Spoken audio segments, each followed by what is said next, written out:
meus amores, tudo bem com vocês? Eu espero que sim. Eu sou a professora Débora, sou a professora de Ciências do 7º ano e na aula de hoje nós continuaremos falando sobre a adaptação dos seres vivos. Então pega seu caderno, pega sua caneta, seu lápis para anotar os principais pontos dessa aula e também para fazer aquela questãozinha que a gente faz no final, tá bom? Então vamos lá para a aula. Pois bem, e a habilidade que será trabalhada na aula de hoje é essa: compreender que cada ambiente tem sua especificidade referentes aos seres vivos e a fatores como quantidade de água, tipo de solo e temperatura, e que a flora e a fauna específicas estão adaptadas à vida nesse local.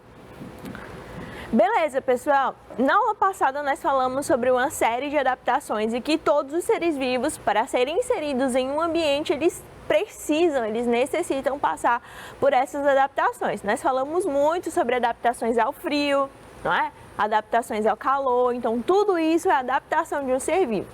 Nós também vimos que a adaptação não é um processo imediato, não é um processo que acontece na mesma hora. É um processo demorado, que leva anos para acontecer, que está dentro de outro processo chamado de processo evolutivo, que os seres vivos, ao longo de todo o tempo, passam por esse processo. Na aula de hoje, nós continuaremos falando sobre quais são essas adaptações, tá? Começando por adaptações ligadas à alimentação dos seres vivos.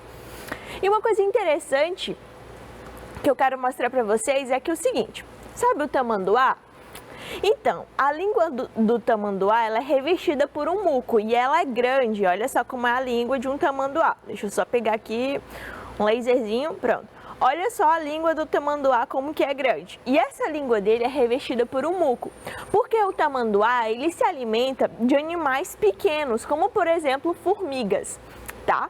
Então ele coloca a língua dele dentro do formigueiro para poder conseguir capturar essas formigas. E aí esse muco ajuda aí nessa captura das formigas e também protege contra as picadas das formigas. Então essa característica do tamanduá, da língua dele ser revestida com muco e ser comprida, é uma característica adaptativa que está relacionada à obtenção de comida, tá? Porque olha só como que o tamanduá obtém a comida dele. Então essa é uma característica adaptativa ligada à alimentação. Um outro animal que tem uma característica adaptativa ligada à alimentação é o beija-flor. Eu acho que vocês já viram um beija-flor, né? Vocês já perceberam que o bico do beija-flor é bem comprido, né? Geralmente o bico do beija-flor é até maior que seu próprio corpo. Então, por que o bico do beija-flor é tão comprido, pessoal? Eles se alimentam de néctar, tá? Que são nutrientes que estão dentro das flores. Tá bom? Então eles precisam ter um bico comprido para conseguir capturar esse néctar, tá certo? Então é outra característica adaptativa dos beija-flores que estão ligadas diretamente aí à adaptação, tá bom, pessoal? Existem outras características também que estão relacionadas ou não à adaptação e ao sucesso adaptativo de animais na natureza. Uma característica muito importante é a camuflagem, tá? Diversos animais na natureza possuem essa característica adaptativa para se protegerem de predadores ou para capturar presas, tá bom? E o que é a camuflagem, pessoal? A camuflagem nada mais é que os animais eles conseguem ser visualmente parecidos com outras formas que estão presentes no seu ambiente, tá? Então eles meio que conseguem imitar, tá? Entre aspas, certas formas na natureza. Por exemplo, vocês conseguem ver um inseto nessa imagem que está aparecendo aí na tela para vocês? Vocês conseguem perceber algum inseto? E aí, vocês acham que tem algum inseto? Então, tem um inseto, só que ele está camuflado. Deixa eu circular ele aqui para vocês conseguirem observar. Então, isso aqui não é uma folha, é um inseto. E esse inseto está camuflado. Mas por que ele está camuflado, professora? Então, esse inseto ele se camufla porque Isso aumenta as chances de sobrevivência, porque se existe um predador naquele ambiente para aquele inseto, se aquele inseto está parecido com a folha, o predador não vai conseguir perceber a diferença. Isso é uma característica adaptativa que está relacionada ao sucesso evolutivo desses animais, tá bom? Então, porque os insetos, eles podem servir de alimentos a certos pássaros ou lagartos, enfim, tá? E aí, se o inseto se parece com a folha, então é menos provável que aquele predador reconheça aquele inseto, tá? Como um inseto, tá? Ele vai pensar que é uma folha ou parte daquele meio. Então, por exemplo, olha só esse inseto, como que ele parece estar camuflado aqui com as folhas. Tá? Então, é uma característica adaptativa. Esse aqui, que parece com galhos, tá? Então, tudo isso aumenta o sucesso desses animais no meio e é uma característica adaptativa, tá bom? Beleza. Mas não existe só característica adaptativa relacionada à alimentação não, tá? Existem características adaptativas que estão relacionadas, como por exemplo, a sobrevivência a predadores. Então, sabe a zebra? Ela geralmente corre quando vê um leão, né? Ou uma leoa, como está aparecendo aqui nessa imagem. Essa zebra está correndo dessa leoa. Então, por que isso acontece, pessoal?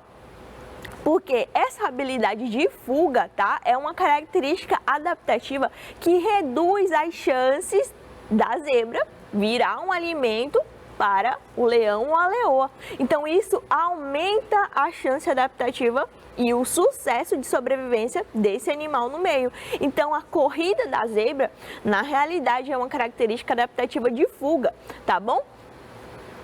Perfeito, pessoal. Então, vamos continuar. Outra característica adaptativa muito interessante que acontece na natureza relacionada à sobrevivência são os porcos-espinhos, tá? Então, o porco-espinho, ele tem o corpo revestido inteiro aqui por espinhos, tá? Por isso que o nome é porco-espinho, né? E aí, quando um predador, que geralmente o predador do porco-espinho são cachorros do mato, tá? Tenta morder o porco-espinho, olha o que acontece com esse predador. O focinho dele fica cheio de espinho, tá? Então, quando ele vai lá abocanhar aquele porco-espinho, acaba que os espinhos acabam soltando e ficam todos presos no focinho. E isso dá uma chance para o porco-espinho correr e fugir, tá bom? Então, essa é uma característica adaptativa desses animais, que aumentam as chances de sobrevivência e o sucesso desses animais no meio, tá bom? Perfeito, mas não existe só característica adaptativa relacionada à sobrevivência de seres vivos somente em animais não, tá? Existem em vegetais também, como por exemplo as rosas. Quem aí já viu um pé de rosa? Então, você já deve ter percebido que, né, nas rosas existem espinhos, tá? Que não são espinhos, são acúleos, são folhas modificadas, não são bem espinhos, tá bom? Mas isso a gente comenta em uma outra aula, tá? Então, esses espinhos, entre aspas, têm uma função de que ele evita as rosas, tá? Evita com que predadores vão lá e se alimentem daquelas rosas, como por exemplo herbívoros, tá? Porque herbívoros são animais que vão se alimentar de quê? De plantas. Então, se a planta tem essa característica adaptativa que impede com que os herbívoros se alimentem, é uma chance de adaptação naquele ambiente, tá bom? Perfeito, pessoal. Então, tudo isso, tá? A capacidade de correr para fugir, a presença de espinhos são exemplos de adaptação que permitem um ser vivo a reduzir a chance de virar alimento para outro e então sobreviver por mais tempo naquele ambiente, tá? Então, é uma característica adaptativa muito importante, porque se aquele ser vivo, seja planta ou seja animal, consegue sobreviver por mais tempo naquele ambiente, significa que ele vai se reproduzir e aí o ciclo reprodutivo vai continuar e o sucesso daquele animal naquele meio vai continuar também, tá bom? Então, é uma característica adaptativa. Perfeito. Falamos de característica adaptativa ligada à alimentação, falamos de características adaptativas ligadas à fuga a predadores, mas existem características adaptativas relacionadas à propagação da espécie. tá? Então, por exemplo, as plantas, né? Algumas espécies de plantas, elas possuem frutos que são muito suculentos, atrativos, com cores atrativas. Isso não é porque a planta resolveu um belo dia, meu fruto vai ser rosa, com sementes amarelas. Não, é uma característica adaptativa também, tá bom? Que está relacionada ao sucesso evolutivo dessas espécies no meio. Por quê, pessoal? Se uma planta é suculenta, é atraente, um animal, como por exemplo um pássaro, vai se alimentar dessa planta. Concordam comigo? Vai se alimentar lá do fruto daquela planta. Como por exemplo essa goiaba aqui, que pássaros se alimentam de goiaba, não é? Concordam comigo? Eles se alimentam dessas goiabas e eles acabam ingerindo também as sementes desse fruto, tá certo? E aí o que acontece? Os pássaros engolem as sementes não são digeridas no sistema digestório dos pássaros, acabam que eles voam e vão fazer cocô em um outro ambiente, tá? Acabam liberando suas fezes em outro ambiente. Um ambiente diferente daquele onde aquele pé de goiaba estava, tá? Então, olha, ele conseguiu pegar uma semente e levar para outro ambiente.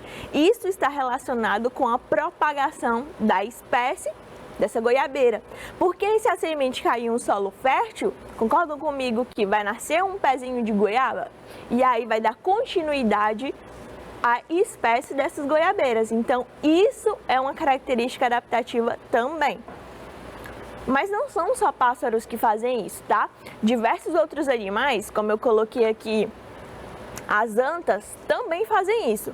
Por exemplo, as antas, tá? São mamíferos e elas se alimentam de frutos, tá bom?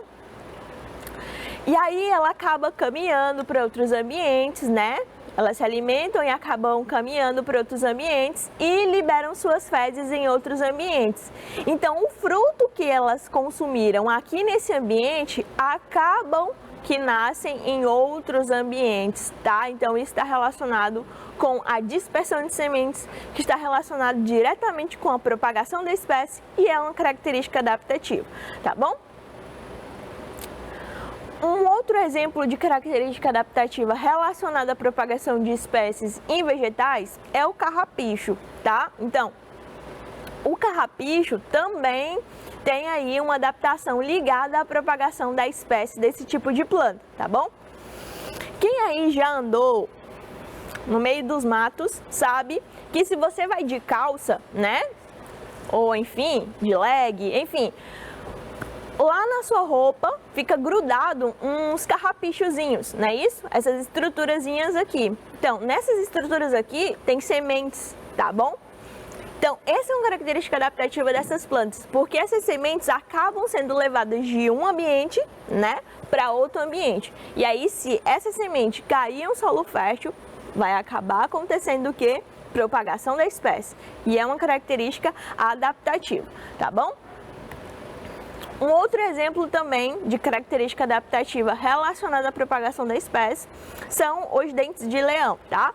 São umas plantinhas que as sementes delas estão ligadas a estruturas que parecem plumas. E aí, quando bate um vento bem forte, essas sementes são dispersas no ambiente, né? E aí são levadas para ambientes bem distantes, tá bom? Então, essa característica aqui desse tipo de planta é outra característica adaptativa que está relacionada com a propagação da espécie. Porque essas sementes vão cair em um outro ambiente, um ambiente mais distante, tá? Se cair em um solo fértil, o que vai acontecer? Vai nascer outra plantinha, vai se reproduzir, vai nascer mais dente de leão, e aí vai vir outro vento, levar mais sementes, e aí vai dar continuidade à espécie desse tipo de planta. Perfeito? Compreenderam? Então vamos continuar.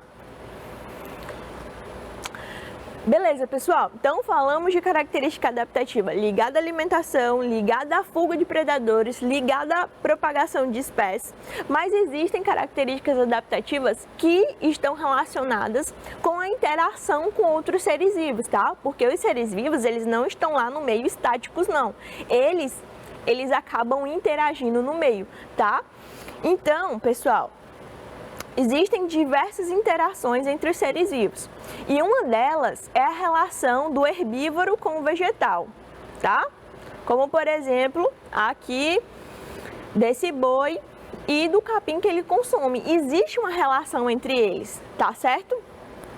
Ou existe uma relação entre, por exemplo, o carnívoro com a sua presa, tá? Então, tudo isso são interações adaptativas entre os seres vivos, tá bom? Existe uma interação entre os seres vivos que são muito importantes. Esses exemplos aqui que eu dei para vocês, tá? Do herbívoro com o alimento que ele consome, com o vegetal, ou do carnívoro com a presa dele, são interações que beneficiam apenas um organismo, tá? Por exemplo, o capim aqui tá beneficiando o capim, esse boi aqui comendo esse capim? Não, né? Tá sendo bom somente para o boi, então é uma interação que é benéfica apenas para um organismo, assim como, por exemplo, um carnívoro e sua presa.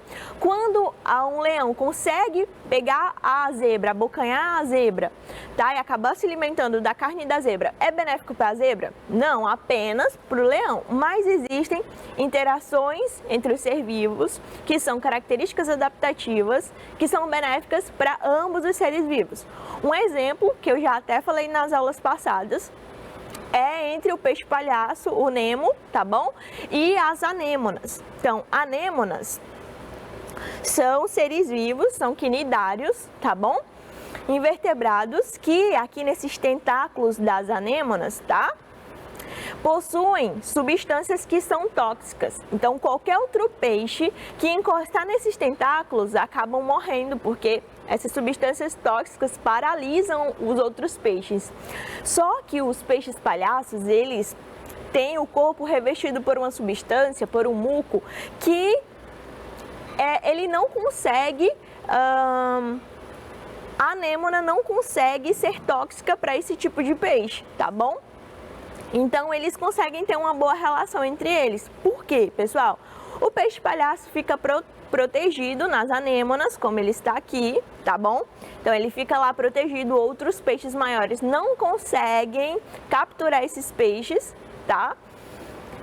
Então, é uma proteção e as anêmonas conseguem obter alimentos a partir do peixe-palhaço, porque o peixe vai lá, captura o seu alimento, vai comer pertinho lá da anêmona, protegido, e os restos alimentares que ele consumiu acabam sendo para as anêmonas. Então, é uma interação onde ambos os organismos que estão interagindo, que nesse caso é o peixe-palhaço e a anêmona, estão se beneficiando, tá bom?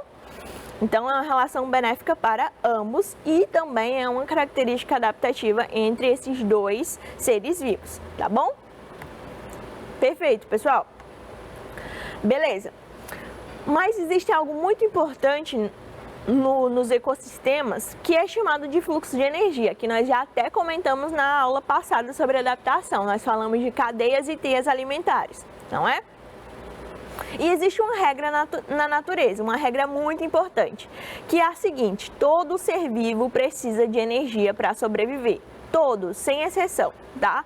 Então, todos os seres vivos, desde os seres vivos que são microscópios, como as bactérias, até seres vivos de grande porte, como por exemplo um elefante, precisa de energia para sobreviver. Professora, as plantas precisam de energia para sobreviver? Sim, elas precisam de energia para sobreviver. As plantas são seres vivos, tá bom?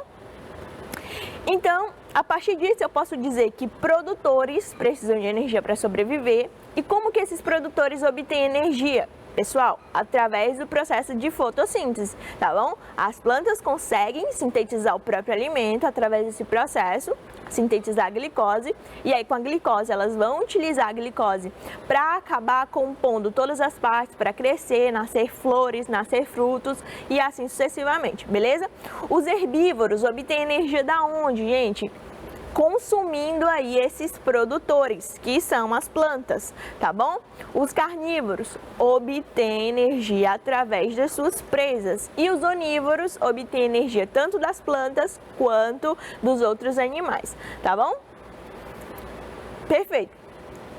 E algo interessante que acontece nessa interação, nesse fluxo de energia dessa interação entre esses seres é que a energia, ela vai ser transferida de um organismo para outro ao longo de uma teia alimentar, tá? De um ecossistema até chegar nesses decompositores. Então, nesses produtores aqui, que são as plantinhas, tem energia, tá bom?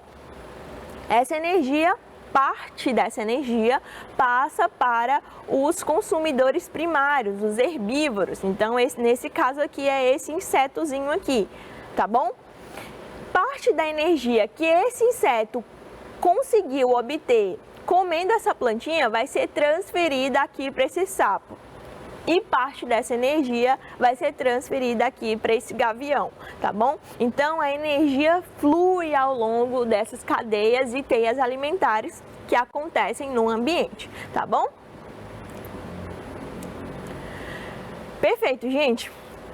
E nessa passagem sucessiva de energia ao longo das teias alimentares, parte da energia armazenada nos organismos não é disponibilizada para os outros organismos, tá?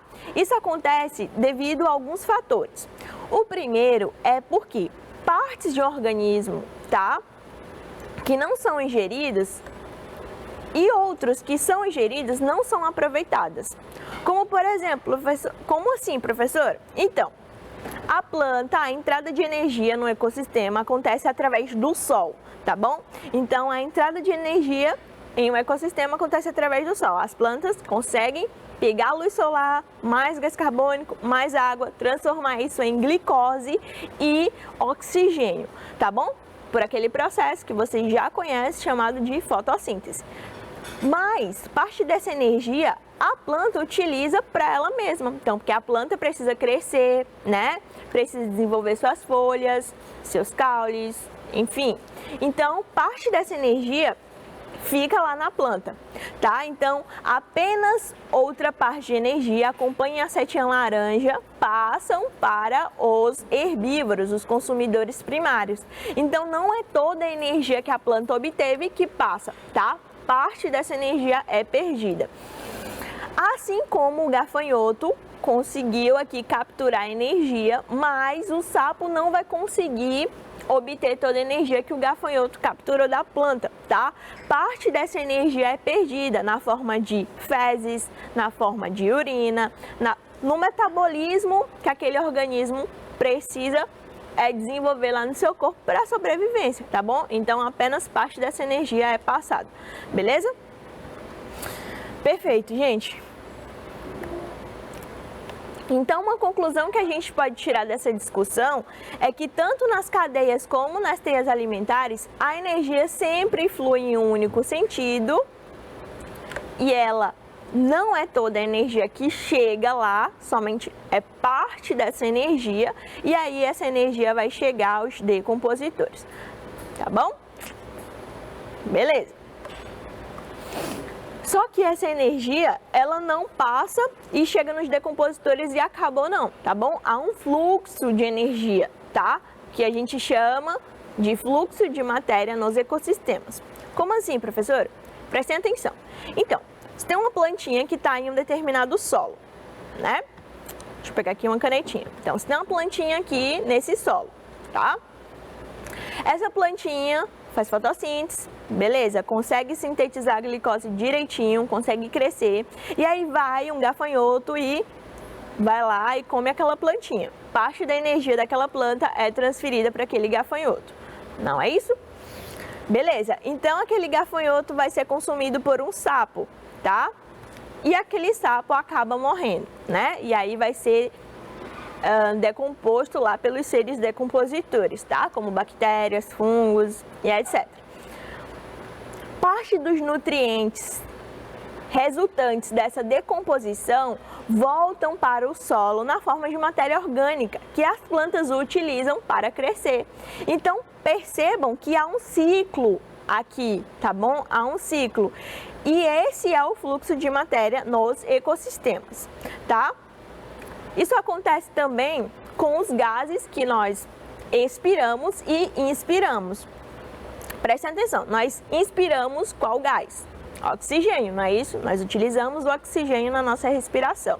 E nós expiramos qual gás? O gás carbônico, né, resultante do metabolismo do nosso corpo.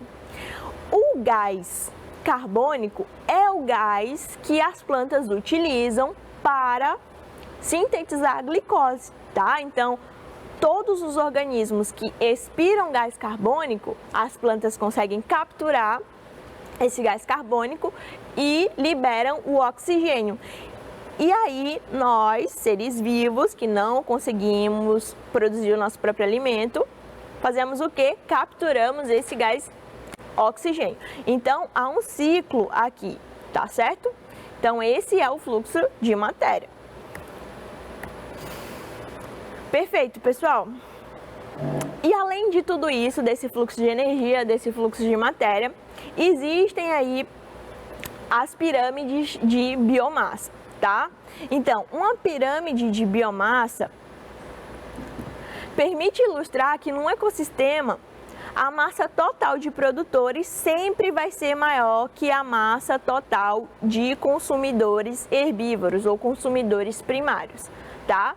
E os consumidores primários, ou os herbívoros, sempre vão ser maior que os de carnívoros. Isso está representado nessa imagenzinha que eu coloquei para vocês, tá bom? Então, vocês concordam comigo que existem mais plantas do que, por exemplo, coelhos? Sim, tá, pessoal? Por uma série de fatores. Porque esses coelhos, eles são limitados no ambiente pela quantidade de alimento que eles consomem, no caso, a quantidade de plantas, tá? E também pela quantidade de carnívoros, no caso, pela quantidade aqui dos gaviões, como por exemplo.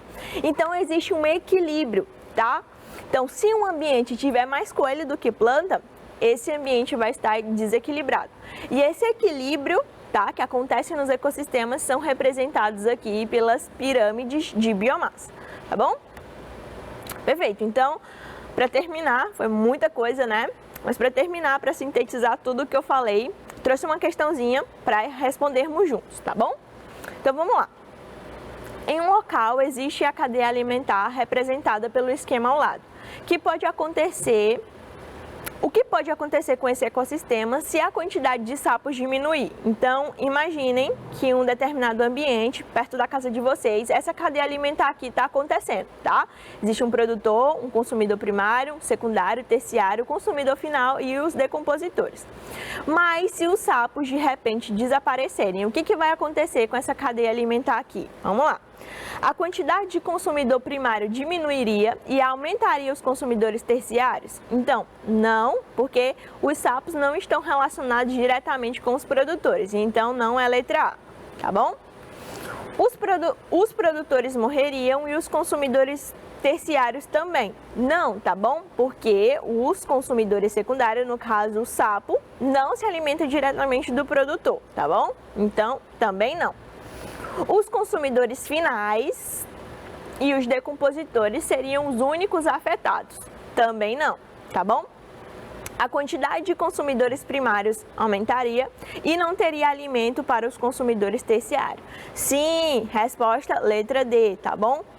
Então, olha só, eu não teria um predador para esses gafanhotos aqui, tá bom? Se os sapos não estivessem participando, então a quantidade de gafanhoto ia aumentar, tá? E aí, em consequência, não teria alimento para as cobras, e aí elas diminuiriam, beleza? Então, resposta correta, letra D de dado.